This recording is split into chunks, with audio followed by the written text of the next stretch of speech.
Hi, erudites, and welcome back to Next Level Catch-ups 2.0 for General Biology. In our previous lesson, we discussed about the different animal tissues and their functions. For our lesson today, we'll be discussing about the cell cycle and mitosis.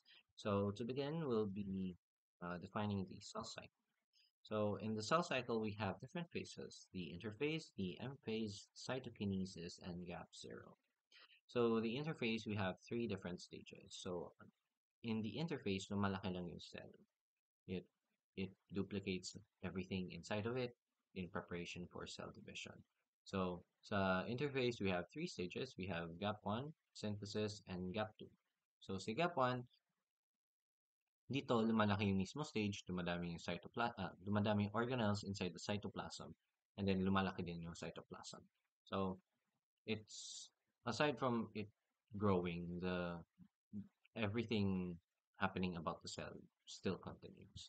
After the gap 1 phase, we have the synthesis phase. Sa synthesis phase naman, dito nangyayari yung DNA synthesis, which means to duplicate the DNA.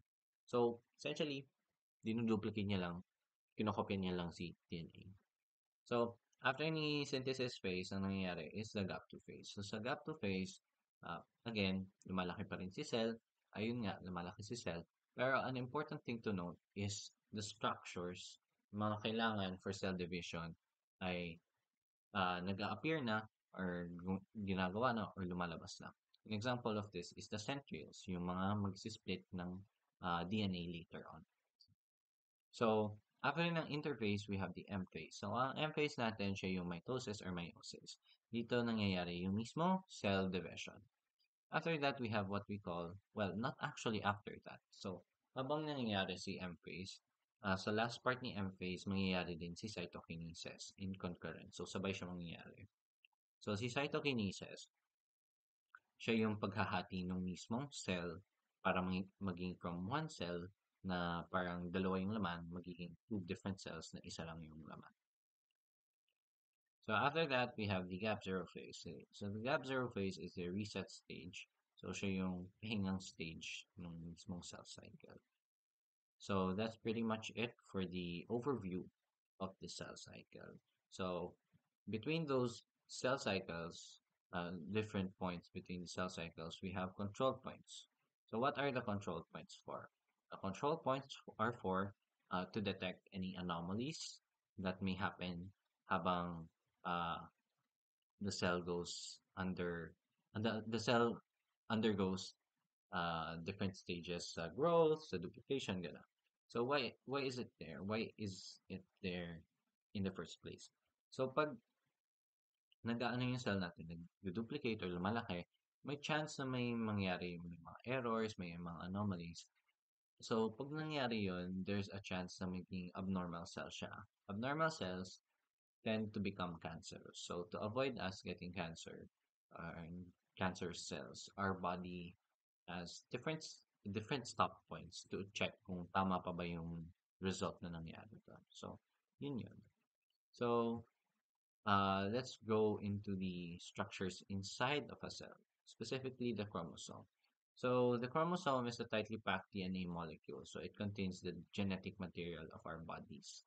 So aside from that, the parang cycle of what happens, how a chromosome is shaped. So mangyayari is yung DNA natin, yung threads niyan ay the chromatin fibers. So si chromatin fibers, iikot siya or mag-wrap siya around the histones. These are the histones, yung parang maliliit na bato. So si chromatin fibers, babalot siya sa mga histones. Once na nakabalot na siya sa mga histones, gagawa siya ng chromosomes, yung recognizable X-shape ng DNA natin. And then after niya maging chromosome, pag nahati siya or if it's just a half of a chromosome, it's what we call as a chromatid. So these are sister chromatids. So two sister chromatids form a chromosome. So yung pagkakasunod niya is from chromatin fibers to chromosome to sister chromatids. So that's that. So the chromosomes appear as a single chromatid no first growth stage. So after ng S phase, nagiging double chromatids na siya, which forms a chromosome. So these sister chromosomes are joined at the center in what we call as the centromere. So if we look at my laser pointer over here, this is the centromere. So this is a chromosome. The entire X part is a chromosome, and this middle part is this centromere. So meron din tayong tinatawag nating um, what we call as the wait wait a moment please in what in the chromosome, we have what we call as the P arm. This one, the upper portion, is the P arm, and the lower portion is the Q arm. Why is it called as a P arm? It's called as the P arm because it's petite, it's smaller. Tapos why is it called a Q arm? Well, there's no reason really. It's just called the Q arm because alphabetically it's letter P, and then after letter P, it's called the letter Q. So yun lang yun. So after all of that knowledge, let's proceed to the cell division itself. So um, mitosis. So ang mitosis, it has four four phases: the prophase, the metaphase, anaphase, and the telophase. So if we look back and compare it with meiosis, so ang mitosis has these similarities. So it happens after interphase. Nangyayari siya after interphase. Parehas silang short. Maigsi lang siya, cell cycle. Kaya lang siya mukhang mahaba kasi ang daming description. They lead into the production of new daughter cells, so it duplicates the cell and always starts from a diploid parent. Ngayon, what are the differences? So, si mitosis, nagiging equal yung division. Si meiosis naman, nagiging half lang yung division. So, si number of daughter cells naman, si mitosis, diploid, and then si meiosis is haploid. So, si mitosis, nagiging 2N, and then si meiosis ay nagiging N lamang. So, what is mitosis and meiosis for exactly? So, si mitosis, it's primarily there for growth and repair of our body cells. Ngayon, si meiosis naman is for mostly sex cells, or what we call as the gametes. So let's proceed to the mitosis and its stages. For the first one, we have the prophase. So prophase, it's when the um, chromosomes are uh, condensing. So yung chromatin nagiging chromosome niya, as I mentioned earlier. So magsisimula na siya, so nagpre-prepare na siya for the entire cell division process. So ayusin niya na yung sarili niya. So dito nasisira si uh, nucleolus para maging um, the barrier starts to break down, and then after that the spindle fibers form in microtubules. So yung spindle fibers siya yung mag-guide sa ating mga different not different si spindle fibers siya yung mag-guide sa ano natin sa what we call this the chromosomes, or yeah, the chromosomes. So ang spindle fibers siya yung, as discussed in an earlier topic, they are mitotic spindle form of microtubules uh that that guide and help the movement of chromosomes. So ayan.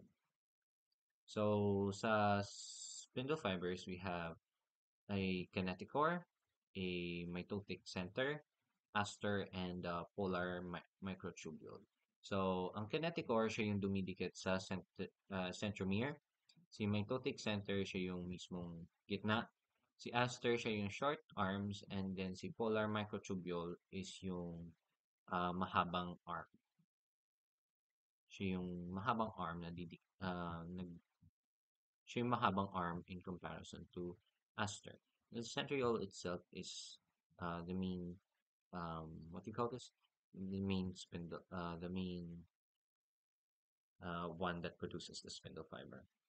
After the prophase, we have what we call as the M phase. Sa M phase, ang nangyayari dito is napupunta sa gitna yung chromosomes. After they line up, ayun nga, si spindle fibers mag-attach siya doon. And then, naka-line up na siya in preparation to be split for division.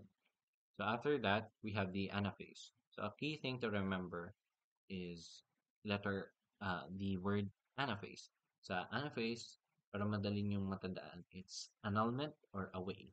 So dito sa anaphase, nagsisplit yung yung DNA, nagiging sister chromatids na lang from chromosome, nagiging sister chromatids siya. And then habang nangyayari yon, cytokinesis starts to occur. So dito, magkakaroon ng cleavage furrow, which is parang may peak dun sa cell para mag-separate na siya. After after the anaphase, we have what we call as a telophase. Ngayon, in this phase, naghiwalay na sila, naghiwalay na yung dalawang cells, and then the nuclear envelope starts to develop para maging two different cells na siya. So in concurrence na dyan, mas malapit nang mag-meet yung cleavage furrow para magsisplit na talaga si bagong cell, or magsisplit na yung cell into two.